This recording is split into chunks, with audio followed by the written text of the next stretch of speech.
tahu angka data orang Indonesia tuh berapaan sih? Marketplace yang 92 juta penggunanya bocor, itu dihargai cuma sekitar 70 jutaan. Alias nggak sampai Rp1 harga data warga negara Indonesia.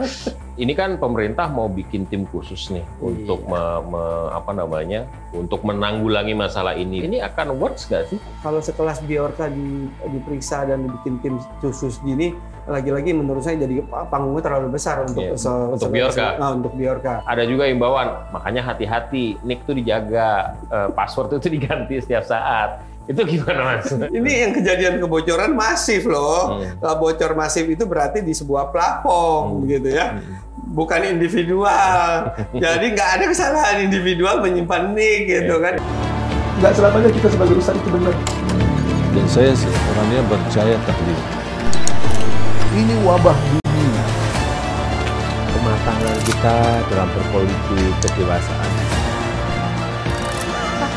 Waduh, matilah. Anda menyaksikan Blak-Blakan, saya Alvito Dinova Ginting. Hari ini keywordnya adalah Bjorka, dan saya sudah bersama ahli digital forensik Indonesia, Mas Ruby Alamsyah. Apa kabar, Mas? Alhamdulillah baik. Ini pertama dulu deh, dengan kondisi seperti ini bisa nggak kita simpulkan ternyata kedaulatan data yang kita gaung-gaungkan itu masih dibayang-bayangi dengan rentannya keamanan data kita untuk kemudian diterobos oleh orang-orang seperti Bjorka ini.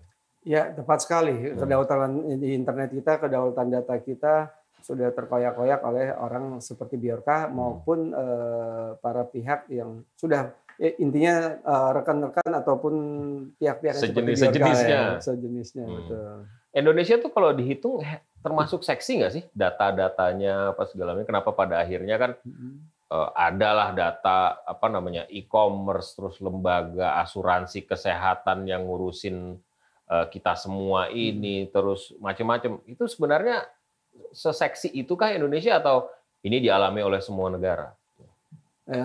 Ini hampir negara-negara besar atau berkembang tertentu kena. Intinya yang penting keseksiannya itu. Ini kebetulan kita salah satu negara terbesar di Asia Tenggara, penduduknya besar, internetnya banyak penggunanya. Dari segala sudut pandang, baik itu ekonomi maupun kriminal, seksi. Sehingga kebocoran data ini akan sangat menarik untuk para hacker untuk menjual data, alias marketnya besar. Gitu. Yeah. Waktu awal Bjorka muncul ke permukaan, itu kan ada kekhawatiran soal keamanan ya.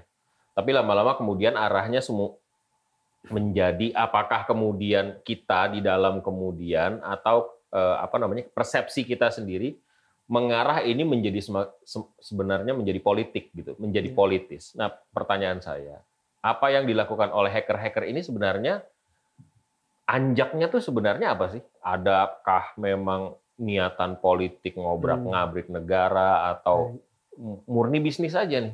Baik, perlu dijelaskan seperti ini. Bjorka saat ini di British Forum yang kita tahu, dan banyak yang analisa Bjorka baru 2 bulan, 3 bulan di sini. Iya memang. Sebenarnya Bjorka itu sudah ada sejak lama di forum yang sebelumnya namanya Red Forums. Sorry, masih ada saat ini Bridge Forum namanya. Forum, sebelumnya Red Forum. Ini forum apa sebenarnya? Forum utamanya forum tempat orang menjual atau mengekspos kebocoran data di seluruh dunia. Transaksi ilegal data-data yang ada di dunia itu ya? Ya, utamanya terkait data leak aja dia, kebocoran data saja. Baik itu mau dijual maupun diberikan gratis kepada para member di situ. Nah, setelah Red Forum ditutup oleh penegak hukum Amerika, muncullah oleh 2 owner Red Forum yang sebelumnya itu membuat Bridge Forum. Nah, Bjorka masuk lagi dan juga banyak pihak yang masuk lagi ke Bridge Forum. Nah, jadi kita lihat, kalau kami ngamatin dari tahun 2019 sejak mulai masifnya kebocoran data di Indonesia, orang-orang seperti Bjorka, penjual-penjual data di Red Forum maupun Bridge Forum ini murni motifnya adalah ekonomi. Jadi sebenarnya nggak ada urusan sama politik, karena kita lihat, wah ini sekarang nyerang Caimin nih. kemarin nyerang Pak Joni Plate, sebelumnya presiden disebarin data-datanya. Apakah ini ada niatan politik 2024 dan seterusnya gitu kan? Orang Indonesia kan selalu berpikir politik, kita nggak pernah lepas dari politik. Tapi ya sebenarnya murni masalah bisnis aja sebenarnya. Mestinya bisnis. Dari dia menjual beberapa data, dan Bjorka perlu kita garis bawahi, dia tidak menjual hanya data Indonesia. Data negara-negara lain, platform-platform online lain juga ada. Nah, murni bisnis karena forum itu memang forum yang terbesar di dunia untuk jual beli data bocor gitu ya. Tapi menurut saya motif politik yang terjadi belakangan ini atau seminggu terakhir dari Bjorka, menurut saya mungkin ada hal lain yang terjadi yang dia kenapa dia melakukan itu. Kalau pendapat saya, dia seperti ini dikarenakan satu hal yang besar, yaitu kesalahan komunikasi atau respon yang dilakukan Menkominfo sama Pak Dirjen, Pak Semi, di mana dia terkesan mereka meremehkan Bjorka, terkesan salah data dan salah membuat statement yang kontraproduktif. Nah, Bjorka hacker mungkin yang masih labil, masih cepat emosi, dia emosi. Lalu kredibilitasnya dipertanyakan.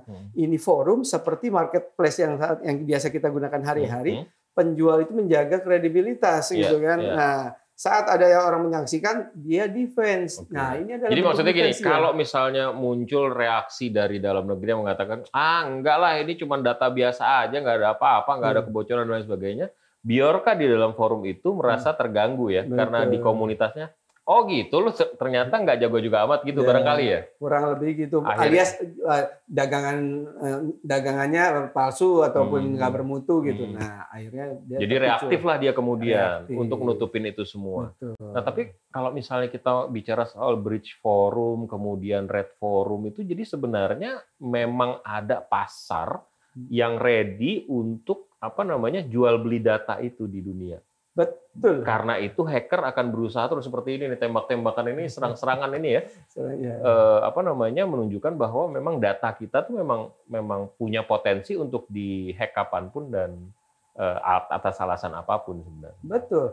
That's why platform-platform besar seperti Facebook, Google dan lain-lain itu mereka mempersiapkan mitigasinya, sudah siapin. Mereka tahu di luar sana pasti banyak yang serang dan mereka malah bikin program, bug bounty program namanya. Akhirnya daripada ngurusin kalau bridge seperti ini, akhirnya dia bikin seperti bug bounty itu resmi dan orang dibayar dan dapat award yang proper.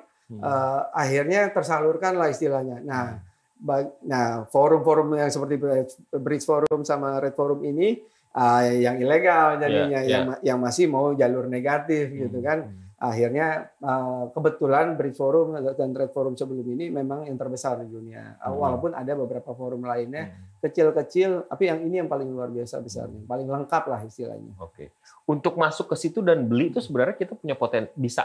Siapapun bisa. Kita masuk ke dalam, kita tawar-menawar sama data yang dia mau tawarkan itu. Biasanya gimana sih, kayak ini kayak forum jual beli zaman dulu?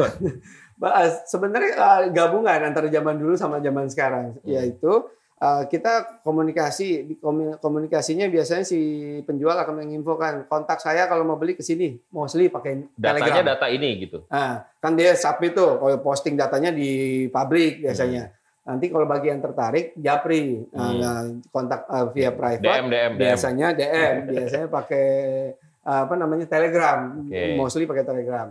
Nah, kalau di Telegram biasanya antara penjual pembeli itu akan saling meyakinkan, ini loh data saya benar sebesar ini kasih sampel. Kalau udah cocok, deal dulu syaratnya nih, kita deal harga segini dengan data segini dengan kualitas sebesar ini segala macam, udah deal. Lalu langkah ketiganya menentukan pihak escrow account alias middleman alias maklar. Kita bayarnya ke pihak middleman tersebut. Nah, kebetulan di sini middleman-nya adalah owner dari Bridge Forum itu sendiri. Nah, udah disepakati nanti bertiga, pembeli, penjual sama middleman membuat Telegram group baru. Nah, komunikasilah di situ, sepakat, deal. Si middleman akan memberikan info walletnya, Bitcoin atau cryptocurrency yang biasanya lain. Biasanya bayar pakai apa? Pakai kripto? Kripto, pastinya pasti kripto, dan kriptonya bisa macam-macam, bisa Bitcoin, Nggak bisa COD USDT. ya? Nggak bisa COD ya? Nggak bisa COD. Kalau bisa. Lalu setelah diinfoin wallet address si middleman, pembeli harus transfer, bayar, kirim uang. Si middleman akan jawab, oke, uang dari pembeli udah masuk, silakan rilis datanya. Nah, penjual akan merilis datanya ke pembeli. Pembeli diberikan waktu untuk verifikasi dan segala macam dealnya. Kalau nggak happy bisa batal? Kalau nggak happy bisa batal karena ini ada middleman. Gitu. Oh, berarti profesional sekali nih jual belinya. Profesional sekali. Makanya ada grup itu untuk memastikan terms-termsnya. Kalau nggak cocok terms itu ya berarti batal dan pokoknya sama-sama terjaga lah istilahnya. Ini berarti bukan perkumpulan. Artinya gini, bayangannya ini rampok ketemu maling kerja ini apa namanya transaksi terus akhirnya terjadi yang aneh-aneh. Enggak ini. Enggak. Transaksi real profesional. Real profesional. Kalau boleh tahu angka data orang Indonesia tuh berapaan sih? Kalau misalnya data informasi yang ya marketplace pernah ada yang jual $2.000 untuk 12 juta data. 12 juta data tuh isinya apa aja? Nama, alamat, lengkap, tanggal lahir, nomor handphone, email, password walaupun terenkrip, IP address, lalu apalagi ya alamat sih nggak ada, cuman lokasi aja tapi nggak nomor rekening ada pasti. Nggak kalau yang marketplace nggak ada karena tabelnya berbeda sebenarnya, jadi nggak ada info-info yang $2.000 untuk 12 juta. 2.000 itu berarti sekitar 30 jutaan. 30 jutaan. Nah, waktu nggak mahal ya? Nggak mahal banget, nggak mahal. Marketplace yang 92 juta penggunanya bocor itu dihargai cuma sekitar 70 jutaan, alias nggak sampai Rp1 harga data warga negara Indonesia. Nah ini yang sekarang ini? Yang mana nih? Yang Biorka? Yang Biorka nggak ada. Dia jual hanya yang data dia intent untuk menjual adalah data yang dia klaim, dia narasikan sebagai data pendaftar SIM card. 1,3 miliar data dengan harga $50.000. Menurut saya nggak akan laku. Nah, kemahalan dan datanya nggak seksi. Alias cukup bisa dibilang nggak lengkap, segitu aja, dan duplikasi data terlalu banyak. Nah, itu nggak menarik. Dan ternyata setelah kita analisa data tersebut bukanlah data pendaftaran SIM card, melainkan data yang bocor dari Dukcapil. Ini kan pemerintah mau bikin tim khusus nih untuk untuk menanggulangi masalah ini. Biorka katanya di Warsawa, entah di mana lah gitu ya, karena dia ngakunya di Warsawa. Tapi menurut saya ini akan works nggak sih tim ini, atau ketimbang daripada bikin tim, in touch dulu lah sama dia, misalnya masuk ke Bridge Forum itu ngobrol, lo maunya apa sih sebenarnya? Gimana menurut Mas Ruby? Kalau saya melihat intention Pak Jokowi kemarin ngadain meeting udah sangat bagus. Lalu keputusan dia membuat tim ini sebenarnya bagus sekali. Bagus, kita appreciate lah. Tapi yang sangat disayangkan, kalau saya jadi Menkominfo, kalau saya jadi kepala BSSN, menurut saya ditampar itu sama Pak Presiden. Kalau udah ada kementerian itu, udah ada badan ini, gitu. Kan nggak berhasil, terus bikin tim yang multi stakeholder, dan sangat disayangkan sih ya. Kalau kita kebetulan pengalamannya di bidang investigasi digital forensik seperti ini, tim untuk menangani Biorka dipublikasi massal gitu kan. Ya bayanginlah Biorka bakalan lari sejuta langkah bagaimana. Tapi harusnya sebenarnya ketika itu, ginilah, kita bicara tentang antisipasinya ke depan, tapi sebelumnya ketika kejadian itu, baiknya sebenarnya yang harus kita lakukan apa? Apakah masuk ke Bridge Forum itu, ngajak ngobrol, atau sekalian aja beli deh, beli putus lo, hapusin semua datanya, gue beli. Atau gimana bagusnya? Baik. Sebenarnya untuk setiap kejadian kebocoran data ada mitigasi mitigasi yang berbeda-beda approach-nya. Akan sangat tergantung dengan tujuan si pihak klien. Kita suka di-hire untuk hal itu. Nah, mitigasi yang salah satunya itu beli, jual putus, hilangin datanya, deal-deal dengan harga tertentu, gitu kan. Itu satu. Kedua, ya kita uber dia, kita minta take down, kita pakai penegakan hukum, multi penegak hukum di masing-masing negara, ataupun pakai asosiasi, plus udah dia terkepung. Itu bisa dilakukan? Bisa alias take down itu jadinya. Jatuhnya take down. Take down secara paksa. Kalau yang pertama take down sukarela. Take down secara paksa tuh artinya teknis sifatnya atau modelnya penegakan hukum? Itu akan sangat tergantung dengan masing-masing case. Ada yang paksa, ada yang pakai penegak hukum. kan namanya hacker. Kalau di-hack kembali nggak masalah. Berarti ini yang dibuat sama Pak Jokowi ini harusnya menjadi langkah penegakan hukum ya? Logikanya kalau campuran dari 4 lembaga trial tadi. Artinya dicari dulu orangnya ke sana di Uber gitu ya? Iya, tapi sayang ya. Menurut saya sangat sayang effortnya kalau cuman nguber Bjorka dengan untuk data sekalas data seperti ini. Anda yakin banget data yang dipegang sama Bjorka ini nggak ada yang lebih kuat dari itu? Enggak. Kan di awal-awal dia sempat cerita tuh, ini ada amplop tertulis dari BIN kepada presiden, ini surat presiden apa segala macam. Iya. Menariknya. Kita pikir wah ini Snowden baru nih atau WikiLeaks nih misalnya. Kalau ngikutin amati data leak sejak 2019 seperti saya, itu kebayang sebenarnya orang seperti Bjorka itu beda seperti penjual-penjual sebelumnya, beda seperti hacker-hacker yang pada umumnya. Nah, narasi dia sama data yang dimaksud sedikit lebay gitu loh. Nah, alias kalau kita istilahin kayak clickbait media gitu. Judulnya apa, datanya apa gitu loh ya. Itu satu. Alias dia mau jual ya orang, ternyata dia dapat dukungan masyarakat kan, dukungan netizen Indonesia. Ya terus nggak ada yang memasalahi kualitas data ini dengan men-challenge dengan proper, terlalu banyak dukung kecepatan gitu kan. Nah, kalau kita perhatiin data-datanya itu, apalagi pas data-data pejabat-pejabat Indonesia, itu terkesan dia tidak pernah menyebutkan itu data dari mana. Tampilannya background putih, tulisannya seperti dibuat kayak diketik ulang. gitu. Betul. Kalau saya menganalisanya, 95% yang data ditampilkan tentang pejabat itu ada di data kebocoran sebelumnya. Sisanya ya tinggal improvisasi ataupun dapetan. Yang data yang dijual $2.000 70 juta itu. Betul. Termasuk yang data asuransi kesehatan kita yang 247 juta NIK kita lengkap. Nah, kembali lagi. Antisipasinya ke depan. Ini kan kita nggak mau kita bocor-bocor terus gitu kan. Masalahnya tuh ya sebenarnya reaksi awal masyarakat itu kan kita kan sering, wah bocor datanya nih Indonesia. Tapi lama-lama kita pikir, wah data kita juga dipegang sama dia ya. Kalau misalnya kayak gitu kan mengancam kita juga. Nah, ke depan itu apa yang harus kita lakukan? Gini dulu deh gambarannya.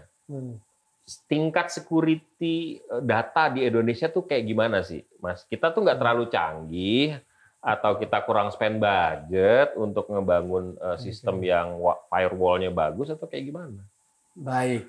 Kalau kita lihat dari kebocoran-kebocoran data ini, yang terjadi itu bocor datanya nggak hanya di instansi pemerintah, nggak hanya orang yang berkurangan anggaran SDM ataupun teknologi, yaitu marketplace yang unicorn dua marketplace bocor. Kurang apa dia untuk pendanaan teknologi maupun SDM.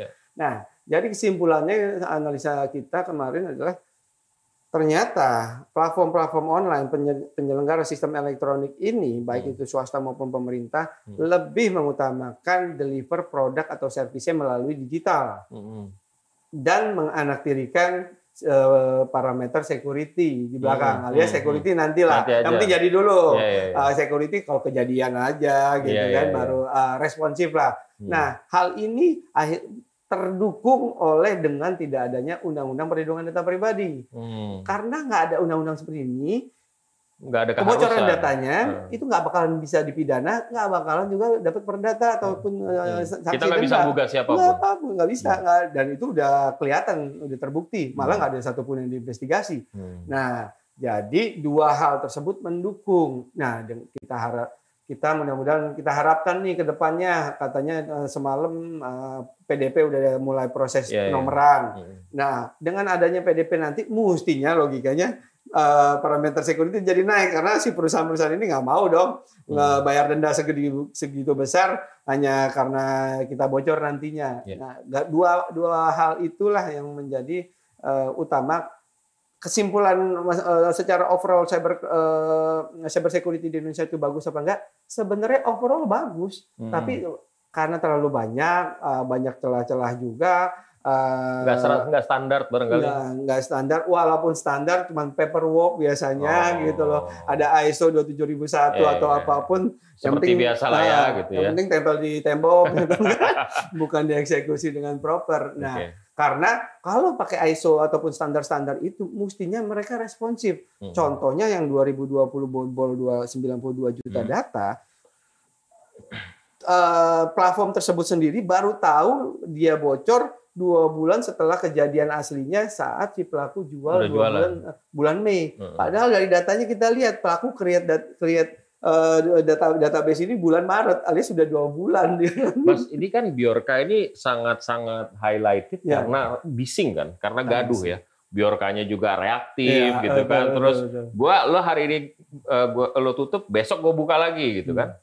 Jangan-jangan sebenarnya kebocoran data itu tanpa disadari atau tanpa hingar-bingar ternyata udah banyak jangan-jangan di forum-forum itu. Sudah banget, makanya statement saya selalu gini, sebenarnya apa yang dilakukan Bjorka ini di-compare dengan data-data sebelumnya nothing gitu loh. Tapi dia bisa jadi something karena disiapkan panggungnya lah karena kesalahan pejabat tertentu tadi. Nah, banyak kok, udah sangat banyak, dan sekarang malah orang kasat mata orang terfokus hanya Bjorka. Kalau perhatiin bener, teliti di forum itu, banyak data yang lebih menarik, lebih seksi. Apa misalnya? Salah satunya ada fintech ilegal yang menjual data peminjam itu. Itu kan KTP ya? KTP fisik plus selfie plus data pribadi detail, nama orang tua, nama bapak, nama ibu atau nama saudara, berikut nomor-nomor kontaknya, berikut alamatnya, kantornya di mana, selengkap itu, dan itu nggak mahal-mahal amat. Berapa juga, tuh barang itu? Itu kemarin barang itu jatuhnya dia jual di forum sekitar $10.000 ditawarinnya, tapi biasanya kalau di situ negotiable lah. Intinya, tapi dia tahu jual ini targetnya adalah fintech ilegal yang lain yang belum punya yang target ini. Tapi kan gitu. Data KTP kan bisa buat apa-apa macam-macam. Iya, salah satunya. Tapi kebetulan karena kita periksa ini data dan dia klaim bahwa itu data fintech dari China, gitu kan. Nah, berapa tuh jumlahnya? 1 juta, hampir 1 juta, NIK, hampir 1 juta NIK. Dan jadi kita miris, udah masyarakat ditipu oleh fintech ilegal kena bunga ini, datanya bocor kan? Itu datanya jangan-jangan yang jual fintech ya? Fintechnya yang jual? Fintech ilegal tapi ya, fintech ilegal. Betul. Dan dia pelakunya sih bilang dia dia berhasil nembus fintech, tapi kalau dari bahasanya bukan orang teknis kok. Ada lagi nggak data-data yang lebih dahsyat lagi? Data yang lebih dasar tadi selain asuransi kesehatan apa ya lagi ya? Kalau yang asuransi kesehatan itu sih menurut saya yang paling lengkap dan itu yang paling miris. Dan berapa jumlahnya itu? 247 juta warga negara Indonesia yang berbeda. Lengkap, unik ya berarti ya? Unik, 247 karena asuransi nggak bisa double. Betul, dan itu termasuk bayi ya, alias konek keluarga itu nama, NIK, nomor kartu BPJS, nomor kartu keluarga, pasangannya siapa, anak-anaknya siapa, perusahaan di mana, gajinya berapa, bahkan ada data perusahaan-perusahaan yang terdaftar sekitar 500 ribuan data itu dijual. Si pelaku itu sampai mendemokan, dan dia jual kemarin itu masih bentuk parsial dia karena kalau dijual semuanya gelondongan mahal, dia minta 1 Bitcoin, lumayan mahal ya, satu keping Bitcoin. Ya, 1 Bitcoin namanya. Kalau itu kan beberapa 0,0 berapa kalau gitu ini kan. Satu kan 400. Sekarang berapa ya? Waktu itu masih rate 800-an. 800 juta waktu itu. Habis itu kita analisa, dan kita kan kebetulannya untuk riset. Kita analisa ternyata itu matching. Dan sangat disayangkan, ya menurut kami salah satunya ada pelanggaran yang terjadi. Nggak semua data peserta BPJS, tapi ada yang non peserta juga ada. Nah, itu kan melanggar undang-undang. Jadi kalau ada tim sus seperti ini ngejar Bjorka doang, kita sayang jadi miris gitu kan. Kasih sayang. Jadi berarti gimana? Apa yang harus kita lakukan sama Bjorka nih? Diajak ngomong baik-baik? Apakah perlu dibikin tim sehingga perlu mitigasi yang serius apa segala macam atau gimana? diajak ngomong baik-baik nggak mungkin lah ya kalau pemerintah. Mestinya intinya dipastikan dulu Bjorka ini seperti apa, dia punya data apa, bagaimana dia mengakses, apakah dia broker. Nggak semua penjual di Bridge Forum atau Red Forum itu hacker murni, banyak juga yang broker. Nah, habis itu berarti hackernya di belakang layar. Betul. Gitu. Habis itu dibikin prioritas dulu kira-kira. Nah, kualitas data yang dia punya, peretasan yang dia lakukan seberapa tinggi sih. Nah, habis itu mesti di compare dengan data-data kebocoran sebelumnya agar tim ini nggak mubazir gitu buang-buang ya. waktu, buang-buang tenaga. Nggak buang-buang anggaran yang besar. Jangan sampai ngelawan semut pakai gajah gitu kan. Ya, berarti ini harus jadi catatan kita juga ke depan bahwa data itu sangat-sangat rentan kan. Ada ada pihak swasta yang pasti berpikir tentang security tapi juga bisa di breach juga gitu ya. Ada juga imbauan, makanya hati-hati, NIK itu dijaga, password itu diganti setiap saat. Itu gimana Mas? Saya paling seneng dan paling kesel bersamaan saat wartawan media tuh nanya seperti itu. Langsung mirip. Apa-apa gitu. Nah, maksudnya adalah ini yang kejadian kebocoran masif loh. Bocor masif itu berarti di sebuah platform gitu ya. Bukan individual. Jadi nggak ada kesalahan individual menyimpan NIK gitu kan. Nah, itu adalah salah satu kesalahan pejabat kita juga. Aduh, kenapa sih gitu. Kan walaupun bukan pejabat orang non IT nggak apa-apa lah, tapi kan punya anak buah banyak gitu kan, punya resource banyak. Kenapa statementnya seperti itu? Miris kita lagi-lagi bukannya mengakui, malah ngomong seperti itu. Jadi lucu tapi mestinya sikap pemerintah nggak perlu undang-undang PDP, nggak perlu penegakan hukum, nggak perlu yang heboh-heboh atau mengeluarkan anggaran. Saya takutnya tim sus seperti ini anggarannya luar biasa lagi dibandingin kita ngeberesin yang lain gitu kan. Nah, mestinya sih behave seperti di negara-negara maju yang sudah beradab, mestinya kan Indonesia juga beradab gitu ya. Yang maju lah teknologi IT-nya misalnya gitu. Kesadaran teknologi IT-nya ya. Betul. Jangan sampai gini nih, Pak Jokowi mintanya digital ekonomi naik, para masyarakat diminta menggunakan platform-platform online digital. Tapi bersamaan itu platform digital naik, masyarakat juga ini, tapi banyak masyarakat yang menjadi korban cybercrime juga. Nah, jangan inline, jangan sama dong, sayang. Nah, jadi mestinya sih minimal setiap kejadian kebocoran data, mestinya tuh pemerintah, baik itu Kominfo, BSSN maupun Polri, bisa identifikasi cepat atau ada pihak yang cepat langsung ngaku, hey ini data saya, come up clean di depan, press con, bilang ini data saya, mohon maaf, lalu lanjutkan permintaan maaf kepada pengguna, pengguna. Enggak, kalau sudah dijadikan behave yang itu di luar malah enggak, malah itu dianggap jadi malah bagus, apresiasi malah. Nah, setelah ngakui, minta maaf ke pengguna atau masyarakat yang terdampak, lalu melakukan komunikasi sosial, edukasi yang baik kepada pengguna yang terdampak tadi, agar mereka tahu resiko-resiko apa saja yang akan dihadapi terhadap kejadian ini, dan memberitahu juga rekomendasinya apa yang harus dilakukan. Gitu. Nah, itu dari sejumlah puluhan kebocoran data di Indonesia dari 2019 sampai sekarang, cuma ada satu platform yang melakukan itu di Indonesia. Itu marketplace nggak besar amat, tapi gentle. Menurut saya itu sangat luar biasa. Ya mungkin karena kecil juga, jadinya dia ngaku supaya orang kenal. Oh itu coba kita. Kalau yang gede-gede jangan ya, kalau bisa jangan ngomong-ngomong deh gitu. Mas, ini kembali lagi ke masyarakat kan. Masyarakat kan selalu dihimbau untuk selalu gitu. Buat kita kan sebenarnya ketika kita masuk ke internet kan kita udah tahu resikonya. Bahwa kita juga udah nggak, ya kita telanjang lah di situ masuk situ kan, tinggal apakah data kita dibocorin sama platform yang kita gunakan dan atau punya breach yang sangat besar gapnya untuk kemudian diretas oleh hacker. Nah buat kita sendiri tuh jadi parno nggak sih kita akhirnya kalau kayak gini sih kita udahlah kembali ke zaman dulu, uang disimpan di bawah kasur misalnya, jajan pakai uang kertas aja, nggak usah pakai Bitcoin apa segala macam, investasi emas aja, nggak usah pakai kripto atau nggak usah jual beli saham dan lain sebagainya. Baik, Menurut saya sih nggak bisa juga ya, Ya. karena ini semuanya kan keniscayaan katanya gitu ya, apalagi mau nggak mau lah kita semua itu. Tapi balik lagi sebenarnya kita bisa jadi netizen yang beradab, bisa jadi yang lebih aman, tapi tetap harus ada dukungan dari pemerintah, harus ada dukungan dari para masing-masing platform tersebut.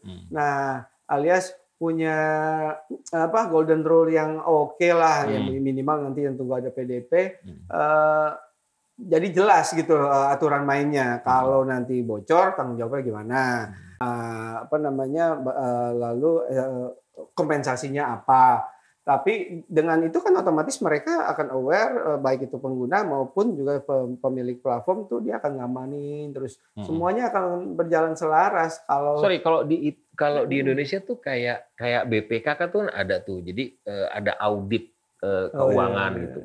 Di Indonesia untuk standar security gitu ada nggak sih yang audit? Nih security lo abal-abal nih, kalau misalnya enggak gua kasih sanksi. Yang seperti saya sebutkan tadi, banyak audit, banyak standar internasional ISO dan lain-lain. Tapi di tembok doang ya. Iya, tapi tidak diimplementasikan secara optimal lah istilahnya. Masih banyak breach.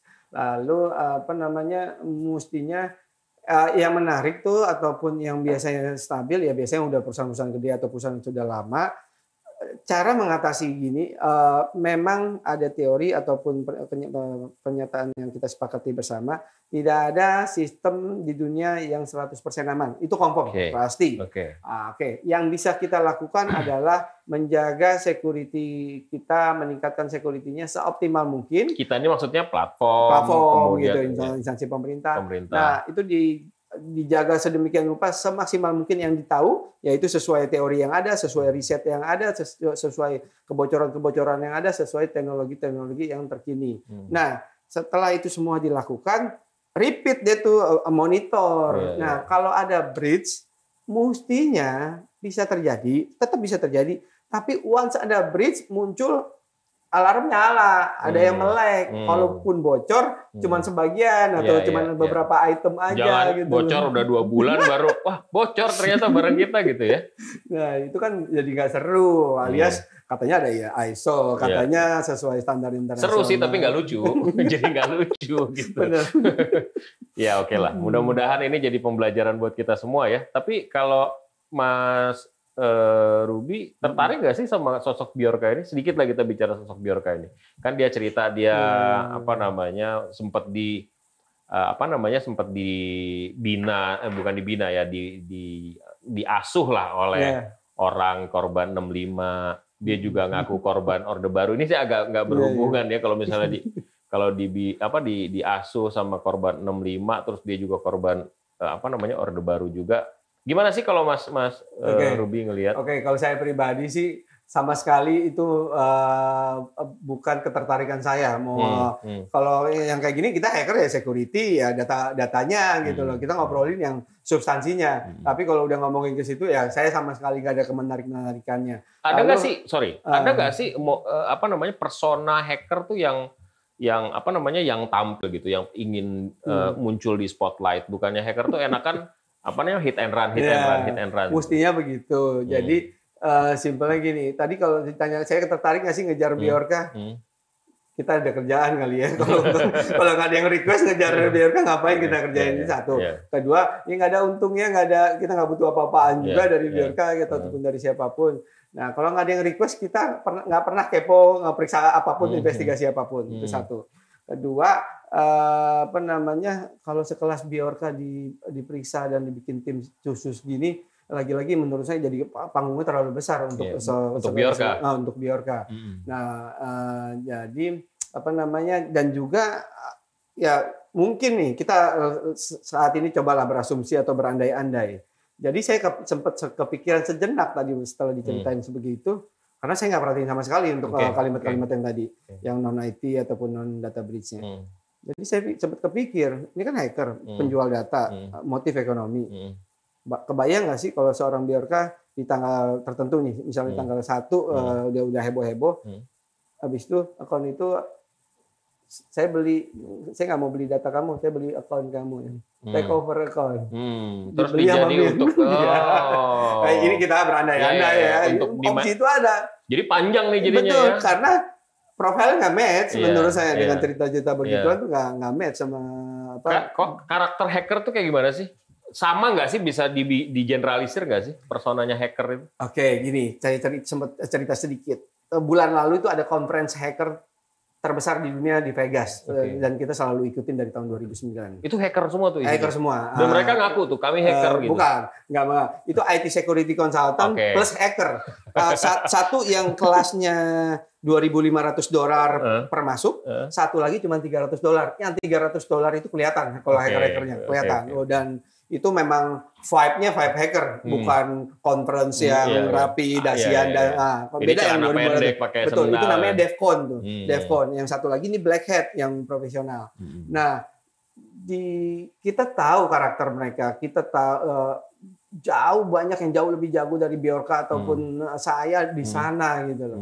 Dan itu humble aja mereka, dan riset itu security itu jadi fun, jadi kalau jadi duit itu bonus buat mereka. Nah, untuk orang-orang yang jual-jual data ini memang motifnya murni ekonomi. Kalau dia belok ke cerita-cerita yang tadi, saya juga mikir apakah benar gitu kan, apakah emosi sampai segitunya gitu kan, atau ada yang ngefit kan. Tapi yang terakhir ini saya lagi mikir, kalau akun itu dibeli, jadi berubah kan. Apalagi tahun kan? Politik 2023 sebentar lagi jadi panjang. Betul. Tuh Bjorka akan jadi sangat-sangat punya panggung. Betul, dicocokin lagi dengan narasi-narasi di setiap data dia.